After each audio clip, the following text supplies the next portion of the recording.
Hello guys, সকালবেলা উঠে পড়লাম কারণ আজকে বাড়িতে গন্ধেশ্বরী পুজো। উঠে জোগাড় করতে হবে। এখন ঘুরতে পারছি 5:30। চলো পরের ভিডিও শেয়ার করছি। এখন যাবো স্নান করতে, আর এখানে চলছে সবজি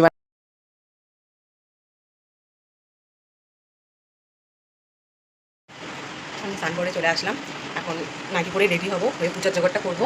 করার পরে তারপরে ঠাকুর যখন আনতে যাবো তখন রেডি হবো। টাটা, আবার আসছি একটু পরে। হ্যালো বন্ধুরা, দেখো আমরা রেডি হয়ে গেছি। এই যে আমার মেয়েও রেডি হয়ে গেছে, দেখো ঢাল আছে।